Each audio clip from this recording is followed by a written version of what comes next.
சார்பாகவும் எங்கள் சார்பாகவும்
உங்களெல்லாம் நிறைய பேர் உட்கார வைக்கணும்னு பார்த்தேன்.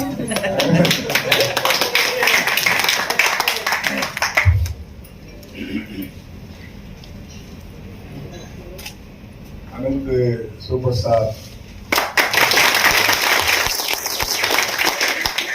நிர்வாகிகளுக்கும் என்னுடைய நன்றியை தெரிவித்துக் கொள்கிறேன். தமிழகத்திலே ஒரு மிகப்பெரிய அரசியல் மாற்றம் வேண்டும் என்று கிட்டத்தட்ட ஒரு 2 வருஷமா தலைவரோட பேசிட்டு இருந்தோம். எல்லா முடிவும் எடுத்தாரு, எல்லா பிளானும் பண்ணாரு. பண்ணி நான் யூனிவர்சிட்டியில வரணும், முதல் நிகழ்ச்சியா நம்ம எம்ஜிஆர் சிலை தந்துட்டு பண்ணவும் முடிவெடுத்தோம். புரட்சி தலைவர் எம்ஜிஆருடைய 100ஆண்டு விழாவை அவர் ஒரு வெங்கல சிலையை திறந்து வச்சு அந்த ஸ்பீச் தான் அவர் பேசின ஸ்பீச்சில் ஒரு ஹையஸ்ட் ஸ்பீச். அவர் இந்த இவ்வளோ பெரிய கூட்டணி பிரச்சனையே இருந்திருக்காரு. அவர்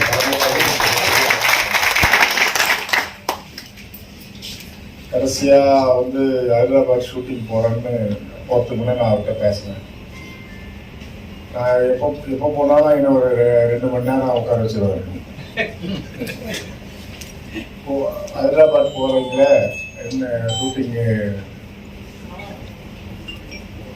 என்ன எனக்கு ஒரு சின்ன ஒரு இது இருந்தது. என்னடா ஒரு நேற்றுக்கு ஷூட்டிங்கில் போய் மாட்டுறாரு, தேர்தல் அறிவிக்கிற நேரமா இருக்க, இன்னும் ஒரு இது இருந்தது. சரி 12 நாள் கால்ஷீட் தான், மறுபடியும் வந்துருவேன்னு. அங்கே போன உடனே அவர் மேலே அதை குறை சொல்ல முடியாது. அவர் எப்பவுமே மேலே இறைவன் சொல்லுவார். அந்த ஷூட்டிங்ல 300 பேர் வேலை செய்யறாங்க. கொரோனா முடிஞ்ச நேரம், அந்த நேரத்துல ஒரு 2-3 பேருக்கு கொரோனா அங்கே அஃபெக்ட் ஆச்சு. டெஸ்ட் பண்ணாங்க, பாசிட்டிவ்னு வந்துச்சு. 3 பேருக்கு வந்ததுனால 300 பேர்ல எவ்வளவு பேருக்கு பரவி இருக்குன்ற மாதிரி ஆயிடுச்சு. அவரு கொஞ்சம் ஷாக் ஆயிட்டாரு. ஏன்னா அவர் ஒரு மிகப்பெரிய ஆப்ரேஷன் பண்ணியிருக்காரு. யூஎஸ்ல தெளிவா அவர்கிட்ட சொல்லி அனுப்பிச்சிட்டாங்க, இன்ஃபெக்ஷன் ஆனா ஆன்டிபயோட்டிக் போடணும், ஆன்டிபயோட்டிக் போட்டா ஆப்ரேஷன் பண்ண இடம் பிரச்சனை ஆகிடும். அவருக்கு இருக்கிற பிரச்சனை இன்ஃபெக்ஷன் ஆனா ஆன்டிபயோட்டிக் போட்டாகும். ஆன்டிபயோட்டிக் போட்டா அவர் பண்ண ஆப்ரேஷன் ப்ராப்ளம் ஆகிடும், அவர் உயிருக்கே ஆபத்தாகிடும். இந்த பிரச்சனை எனக்கு தெளிவா தெரியும், என்கிட்ட நிறைய பேசியிருக்காரு. கரெக்டா நம்ம நேரமா இல்ல அந்த ஆண்டவனுடைய உத்தரவான்னு தெரியாது, 4 பேர் மாற்றினதுனால எல்லாரையும் டெஸ்ட் பண்ணிட்டாங்க. இவர் கொஞ்சம் அன்னைக்கு லேசா ஃபீவர் வந்துச்சு. உடனே ஹாஸ்பிட்டல்ல ராமோஜி ராவ் அட்மிட் பண்ணாங்க. அட்மிட் பண்ண உடனே எல்லா டாக்டருமே வந்த டாக்டருங்கெல்லாம், சார் இந்த அவருடைய கேஸ் சீட் இருக்குல்ல எல்லாத்தையும் பார்த்துட்டு, சார் இந்த இதுல நீங்க இந்த உடம்பு வச்சு நீங்க வெளியே போகலாமா? வேணாம் சார், எல்லா டாக்டரும் பேசணும்னு அவரு பங்க் ஆயிட்டார். ஒரு 3 நாள் பொறுத்து அங்கிருந்து என்கிட்ட பேசினார். ஒன்றும் இல்லை, நாளைக்கு டிஸ்சார்ஜ் ஆகிடுவேன், டெஸ்ட் பண்ண தான் வந்தார். அப்போ அவரு அங்கே ராமோஜி ராவு நிறைய பேர் விஐபிகளாக அவர் பார்க்க வந்தாங்க. உங்களுக்கு இல்லாத பேர் புகழா? நான் அவரோட பல முறை நான் விமானத்தில் போயிருக்கேன், அவரோட மும்பை எல்லாம் போயிருக்கேன். அந்த அந்த வெளியே ஏர்போர்ட்லேருந்து வெளியே வந்து கார் ஏறத்துக்கு ஒரு 200 அடி இருக்கும். 200 அடியில் அங்கே வெளியே இருக்கிற 500 பேர் வந்து நின்றுவாங்க, போட்டோ எடுக்கும். அப்படி ஒரு காந்த சக்தி உள்ள ஒரு மிகப்பெரிய தலைவர்.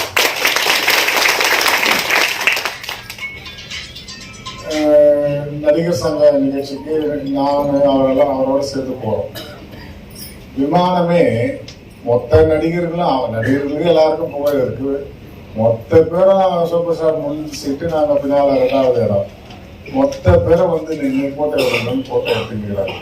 கேப்டன் வந்து சார் எல்லாம் ஒரே இடத்துல நின்னா பேலன்ஸ் இல்லாமல் போயிடும்.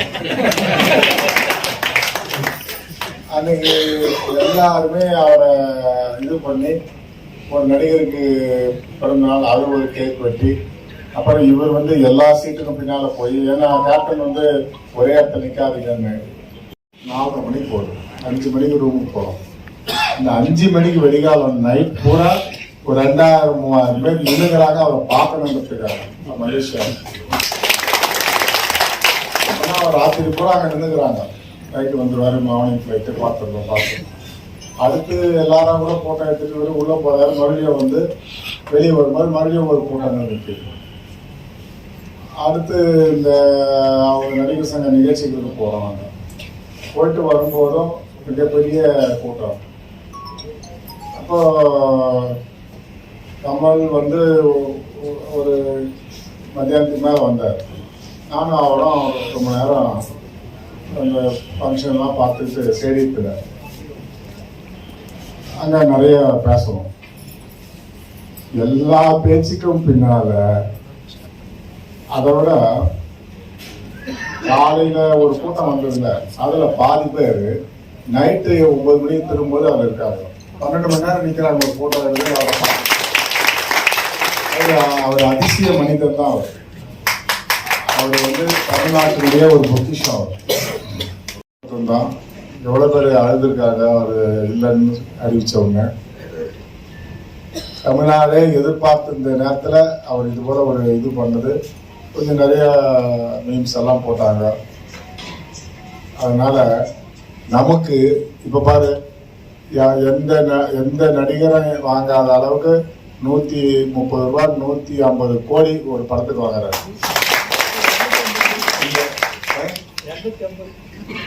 இப்போ கடைசி 200 தாண்டி நம்ம கிட்ட வாங்கிட்டு இருக்கார். படங்கள் வந்துட்டு இருக்குது. நம்ம ரசிகர்களாக தான் அவர்கிட்ட நின்னோம். புரட்சித் தலைவர் எம்ஜிஆருக்கு அடுத்து நான் ஒரு ரசிகரா நான் ஏற்றுக்கிட்டு நம்ம சூப்பர் ஸ்டார். பிரச்சனையா அவருடைய உயிர் பிரச்சனையானா அவர் நலமோடு இருக்கிறது தான் முக்கியன்ற ஒரு முடிவோட அந்த முடிவு எடுத்து. அதனால என்கிட்ட இந்த தேர்தலில் பற்றி நான் ஒவ்வொரு முறையும் அவரை பார்க்காம இங்கே வரதில்லை. ஒரே ஒரு வார்த்தை சொன்னார், ஏசிஎஸ் இந்த அளவுக்கு புகழோடு இருக்கிறீங்க, நிம்மதியோடு இருக்கிறீங்க, நின்னா ஜெயிச்சிடணும், இல்லைன்னா நிக்காம விட்டுடணும். இது உங்களுக்கு மட்டும் அசிங்கம் இல்லை, எனக்கும் சேர்ந்துதான் அந்த அசிங்கம். அவர் இந்த நான் 8000 ஓட்டில் தோத்துட்டு போனது வந்து அவ்வளோ இந்த 370 அன்னைக்கு வந்ததுனால நீங்க தோத்துட்டீங்க, நீங்க 8000 ஓட்டில் நீங்க எம்பி தான். அவர் என்ன சமாதானம் பண்ணுவார், நீங்க எம்பி தான். அப்படிப்பட்ட ஒரு மாபெரும் தலைவன், மாபெரும் இந்த குடும்ப நண்பர், குடும்ப சகோதரர், என்னுடைய மூத்த அண்ணன். அவருடைய இதுவே நம்ம பார்த்துட்டு இருக்கோம். இது என்னுடைய கடைசி தேர்தல். இந்த தேர்தல் 2014 தாமரையில் நின்னோம். 3 லட்சம் ஓட்டு வாங்கியிருந்தோம். எப்போ மோடிஜி முதலமைச்சராக இருந்து பிரதமர் வேட்பாளராக வரும்போது, அப்போ வந்து இந்த அளவுக்கு பிஜேபி வலுவா கிடையாது. அப்பவே நம்ம 3 லட்சம் ஓட்டு வாங்கிடுவோம்.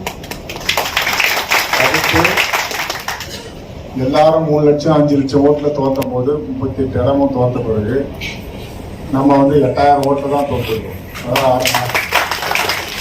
அதில் நிறைய அரசியல் பின்னணி அதில் நிறைய பின்னி இருக்கு. அதில் அதனால என்ன அவர் நல்லதுக்கும் எனக்கு அவர் தான் என்னை பயன்படுத்தி வேட்டையாடினதும் அவர் பேர் சொல்லிதான். அவர் ஜெயிச்சா அந்த கட்சிக்கு பொதுச் செயலர் ஆகிடுவாரு, அதனால அவர் காலி பண்ணி அனுப்பணும். சிம்பிள்.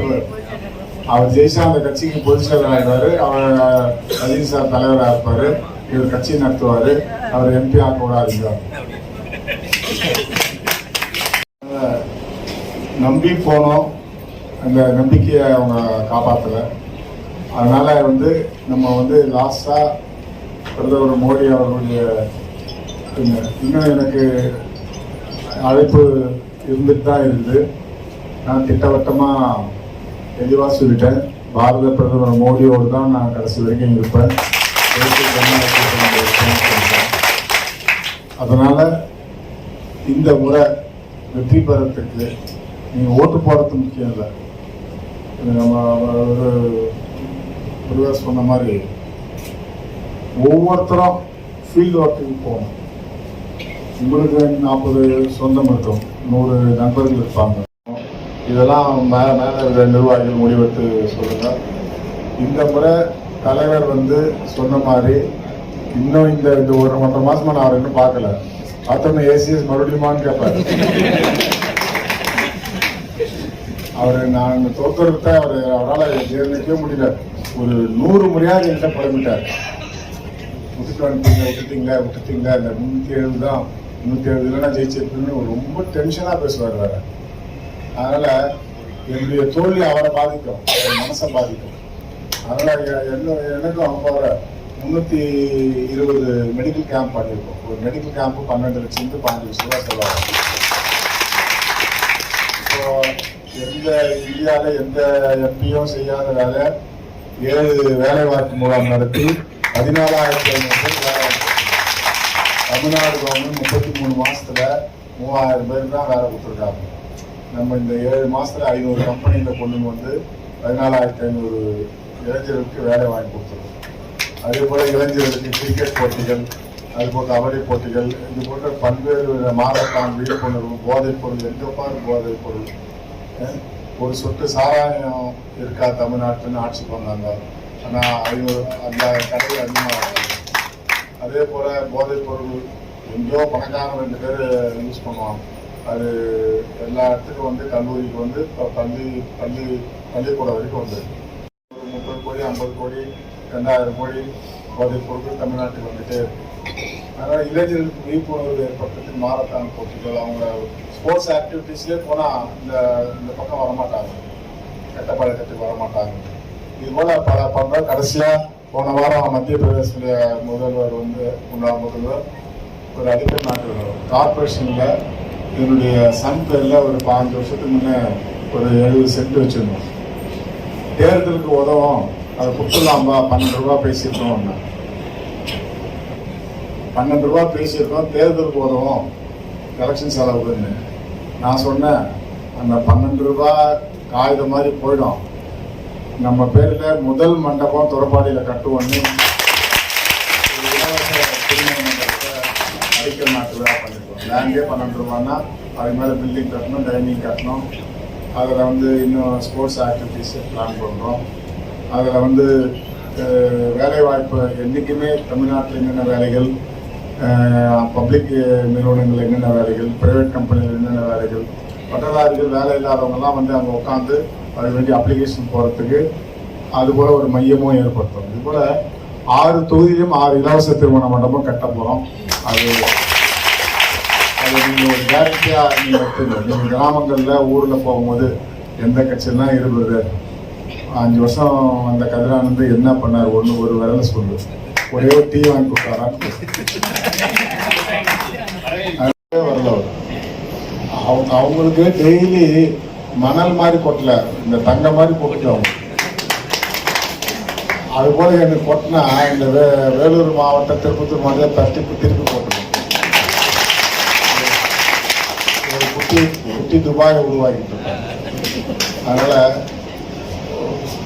நம்ம உழைக்கிற பணத்தை கொடுக்க வந்திருக்கோம். என் வாழ்நாளில் புரட்சித் தலைவர் எம்ஜிஆர் வந்து நம்ம கை இப்படி தான் இருக்கணும், கொடுக்கணும், இப்படி இருக்கக்கூடாது,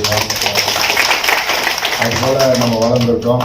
இப்போ கூட 3 அரசினர் மகளிர் மேல்நிலை பள்ளி எல்லாம் தரையில் மரத்தடியில் உட்காந்து கிளாஸ் எடுத்திருந்தாங்க. என்கிட்ட நிறைய பேர் வந்து சொன்னாங்க. சரின்ட்டு ஸ்ரீபெரும்புத்தூரில் போன வாரம் 8 கிளாஸ் ரூமும் டாய்லெட்டை கட்டி ஃப்ரீயாக கொடுத்தாங்க.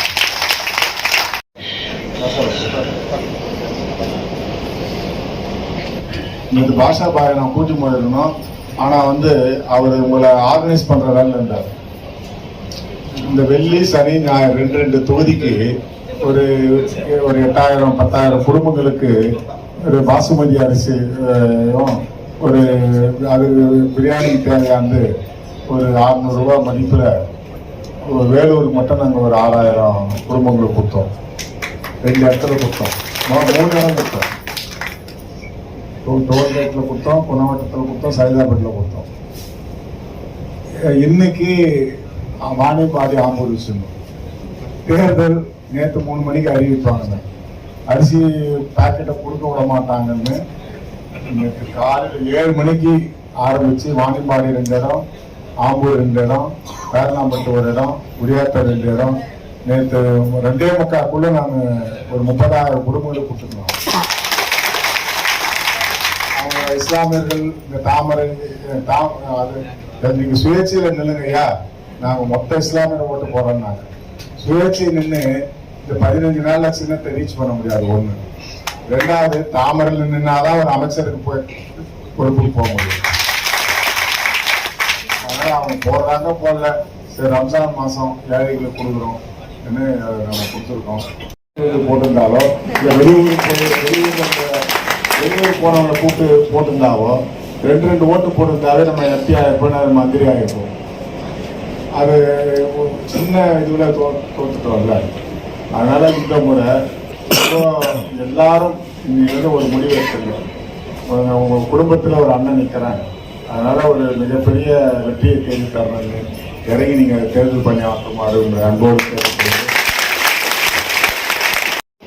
பிரகாஷ் பொறுப்பாளர் டாக்டர் பிரகாஷ் ஐயப்பன் அவர்களுக்கும், அக்பர் பாஷா அவர்களுக்கும், காலா ராஜ்குமார், கல்யாண சுந்தரம், சிவா குடியாத்தம், ராஜா பேரணாம்பட்டு, லட்சுமி பரிமலா,